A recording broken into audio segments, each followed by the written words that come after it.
بسم اللہ الرحمن الرحیم۔ اللہ کے نام سے شروع جو بڑا مہربان نہایت رحم کرنے والا ہے۔ مون موزائیک چینل لایا آپ کے لیے شب بارات کا بہت زیادہ بہت ہی بابرکت اور بہت ہی خاص وظیفہ۔ اللہ تبارک و تعالی آج شب بارات کے صدقے میں آپ سب کی مغفرت فرما دے، اور اللہ تبارک و تعالی آپ کو حضور نبی کریم علیہ السلام کی بروز قیامت شفاعت بھی نصیب فرمائے۔ تو ناظرین، سب سے پہلے حضور نبی کریم علیہ السلام کا فرمان بھی سنتے چلیے کہ شعبان المعظم کے بارے میں فرمان مکرم ہے کہ شعبان میرا مہینہ ہے اور رمضان اللہ تبارک و تعالی کا مہینہ ہے۔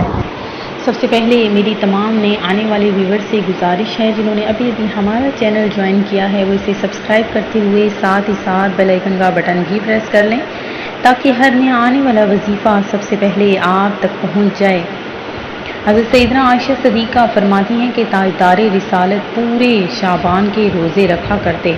فرماتی ہیں کہ میں نے عرض کی یا رسول اللہ، کیا سب مہینوں میں آپ صلی اللہ علیہ وآلہ وسلم کے نزدیک زیادہ پسندیدہ شعبان کے روزے رکھنا ہے؟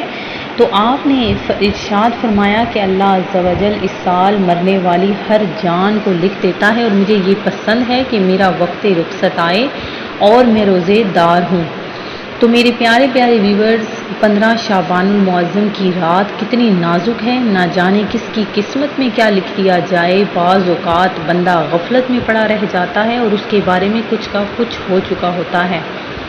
بہت سے کفن دھل کر تیار رکھے ہوتے ہیں مگر کفن پہننے والے بازاروں میں گھوم پھر رہے ہوتے ہیں۔ کافی لوگ ایسے ہوتے ہیں کہ ان کی قبریں کھدی ہوئی تیار ہوتی ہیں مگر ان میں دفن ہونے والے خوشیوں میں مست ہوتے ہیں۔ بعض لوگ ہنس رہے ہوتے ہیں حالانکہ ان کی موت کا وقت قریب آ چکا ہوتا ہے۔ کئی مکانات کی تعمیرات کا کام پورا ہو گیا ہوتا ہے مگر ساتھ ہی ان کے مالکان کی زندگی کا وقت بھی پورا ہو چکا ہوتا ہے۔ شب بارات بےحد اہم رات ہے، کسی صورت بھی اسے غفلت میں نہ گزارا جائے۔ اس رات خصوصیت کے ساتھ رحمتوں کی چھما چھم برسات ہوتی ہے۔ اس مبارک شب میں اللہ تبارک و تعالی بنی کلب کی بکریوں کے بالوں سے بھی زیادہ لوگوں کو جہنم سے آزاد فرماتا ہے۔ کتابوں میں لکھا ہے کہ قبیلہ بنی کلب قبائل عرب میں سب سے زیادہ بکریاں پالتے تھے۔ کچھ بد نصیب ایسے بھی ہیں کہ جن پر اس شب بارات یعنی چھٹکارا پانے کی رات بھی بخشے نہ جانے کی وعید ہے۔ حضرت سیدنا امام بہقی شافعی رحمۃ اللہ علیہ فرماتے ہیں کہ رسول کریم صلی اللہ علیہ وسلم کا فرمان عبرت نشان ہے کہ 6 آدمیوں کی اس رات بھی بخشش نہیں ہوگی۔ نمبر 1 شراب کا عادی، نمبر 2 ماں باپ کا نافرمان، زنا کا عادی، قطع تعلق کرنے والا، تصویر بنانے والا اور چغل خور۔ اس طرح کاہن، جادوگر، تکبر کے ساتھ پاجامہ یا تہبند ٹخنوں کے نیچے لٹکانے والے اور کسی مسلمان سے بغض و کینہ رکھنے والے پر بھی اس رات مغفرت کی سعادت سے محرومی کی وعید ہے۔ چنانچہ تمام مسلمانوں کو چاہیے کہ گناہوں میں سے اگر معاذ اللہ کسی گناہ میں ملوث ہوں تو وہ بالخصوص اس گناہ سے اور بالعموم اس ہر گناہ سے شب بارات کے آنے سے پہلے بلکہ آج اور ابھی سچی توبہ کر لیں، اور اگر کسی بندے کی حق تلفی کی ہے تو توبہ کے ساتھ ساتھ ان کی معافی تلافی کی ترکیب بھی فرما لیجیے۔ حضرت سیدنا علی مرتضیٰ شیر کرم اللہ وجہ الکریم سے مروی ہے کہ نبی کریم علیہ السلام کا فرمان عظیم ہے کہ جب 15 شعبان کی رات آئے تو اس میں قیام کریں اور دن میں روزہ رکھیں۔ بے شک اللہ عز و جل غروب آفتاب سے آسمان دنیا پر خاص تجلی فرماتا ہے اور کہتا ہے کوئی مجھ سے مغفرت طلب کرنے والا کہ اسے بخش دوں، ہے کوئی روزی طلب کرنے والا کہ اسے روزی دوں، ہے کوئی مصیبت زدہ کہ اسے عافیت عطا کروں، ہے کوئی ایسا یہ اس وقت تک فرماتا ہے کہ فجر طلوع ہو جاتے ہیں۔ شب بارات میں اعمال نامے تبدیل ہوتے ہیں، لہٰذا ممکن ہو تو 14 شعبان المعظم کو بھی روزہ رکھ لیا جائے تاکہ اعمال نامے کی آخری دن بھی روزہ ہو۔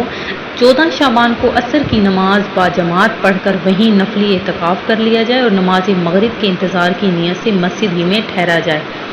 تو ناظرین، آج میں آپ کو مغرب کے بعد کی 6 نوافل بھی بتاؤں گی جو آپ نے لازمی پڑھنے ہیں۔ اس کے علاوہ سال بھر جادو سے حفاظت کے بھی آپ نے جو میں آپ کو طریقہ بتاؤں گی وہ بھی آپ نے ضرور کرنا ہے۔ اگر اس رات یعنی شب بارات 7 بیری کے پتے یعنی بیر کے درخت کے آپ نے 7 پتے لینے ہیں، اس کو پانی میں جوش دے کر یعنی جب پانی نہانے کے قابل ہو جائے تو غسل کرنا چاہیے۔ انشاءاللہ عز و جل تمام سال جادو کے اثر سے محفوظ رہیں گے۔ اس کے علاوہ آپ نے مغرب کے بعد 6 نوافل پڑھنے ہیں، 6 رکعت نفل، ان کو آپ نے 2 کر کے ادا کرنا ہے۔ پہلی 2 رکعتوں سے پہلے آپ نے یہ نیت کرنی ہے کہ یا اللہ ان 2 رکعتوں کی برکت سے مجھے درازی عمر بالخیر عطا فرما۔ دوسری 2 رکعتوں میں یہ نیت فرمائے کہ یا اللہ عز و جل ان 2 رکعتوں کی برکت سے بلاؤں سے میری حفاظت فرما۔ تیسری 2 رکعتوں کے لیے یہ نیت کرے کہ یا اللہ ان 2 رکعتوں کی برکت سے مجھے اپنے سوا کسی کا محتاج نہ کر۔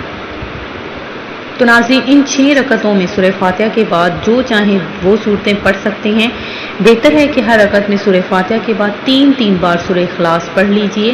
ہر 2 رکعت کے بعد 21 بار قل هو اللہ احد سورت یا 1 بار سورہ یاسین پڑھ لیجئے، بلکہ ہو سکے تو دونوں ہی پڑھ لیجئے۔ یہ آپ نے ہر 2 رکعت ختم ہونے کے بعد پڑھنے ہیں۔ یہ بھی ہو سکتا ہے کہ کوئی ایک اسلامی بھائی یا بہن بلند آواز سے یاسین شریف پڑھیں اور دوسری خاموشی سے خوب کان لگا کر سنیں۔ اس میں یہ بھی خیال رہے کہ دوسرا اس دوران زبان سے یاسین شریف بلکہ کچھ بھی نہ پڑھے۔ یہ مسئلہ خوب یاد رکھیے کہ جب قرآن کریم بلند آواز سے پڑھا جائے تو جو لوگ سننے کے لیے حاضر ہیں ان پر فرض عین ہے کہ چپ چاپ خوب کان لگا کر سنیں۔ انشاءاللہ رات شروع ہوتے ہی ثواب کا انبار لگ جائے گا۔ ہر بار یاسین شریف کے بعد دعائے نصف شعبان بھی پڑھیے جو آپ کو سامنے اسکرین پر نظر آ رہی ہے۔ تو ناظرین آپ نے یہ لازمی کرنا ہے، 6 نوافل ادا کرنے ہیں۔ اللہ تبارک و تعالی آپ کو اس کی برکتیں عطا فرمائے، آپ کو زیادہ سے زیادہ نوافل پڑھنے اور اس میں برکتیں ہی برکتیں ہیں، یہ آپ نے ضرور کرنا ہے۔ آسمان کے فرشتوں کے لیے 2 راتیں عید اور خوشی کی ہیں۔ نمبر 1 15 شعبان کی رات اور لیلۃ القدر کی رات۔ آج شب بارات ہے، دعاؤں میں ہمیں بھی آپ نے یاد رکھنا ہے۔ سب اسلامی بہنیں اور بھائی خوب ایصال ثواب کیجیے اور عبادت بھی کیجیے، اور کل کا روزہ بھی آپ نے لازمی رکھنا ہے۔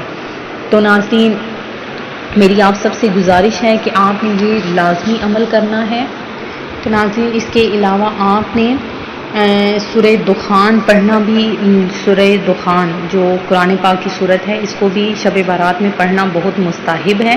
حضرت سیدنا ابو ہریرہ فرماتے ہیں کہ رسول اللہ صلی اللہ علیہ وسلم نے فرمایا کہ جو رات میں حامیم الدخان کی تلاوت کرے گا تو وہ صبح اس حال میں کرے گا کہ 70,000 فرشتے اس کے لیے دعائے مغفرت فرمائیں گے۔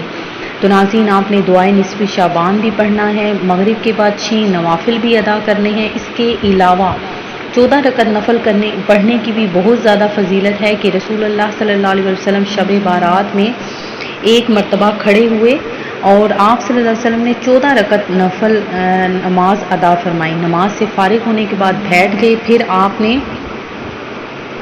14 مرتبہ سورہ فاتحہ، 14 مرتبہ سورہ اخلاص، 14 مرتبہ سورہ فلق، 14 مرتبہ سورہ ناس اور 14 مرتبہ آپ نے 14 مرتبہ سورہ ناس اور 1 بار آیت الکرسی پڑھتے اور یہ آیت مبارکہ لقد جاءکم رسول من انفسکم آخر تک پڑھتے۔ جب آپ صلی اللہ علیہ وسلم نماز سے فارغ ہوئے تو آپ صلی اللہ علیہ وسلم کو جو کچھ کرتے دیکھا تھا اس کے بارے میں پوچھا۔ آپ صلی اللہ علیہ وسلم نے ارشاد فرمایا جو اس طرح عمل کرے گا جو تم نے دیکھا تو اس کے لیے 20 مقبول حج اور 20 سال کے مقبول روزوں کا ثواب ہوگا، اور اگر اس دن کی صبح وہ روزے کی حالت میں ہو تو اس کے لیے 2 سال کے روزوں کا ثواب ہے، 1 گزشتہ سال کے اور 1 آئندہ سال کے۔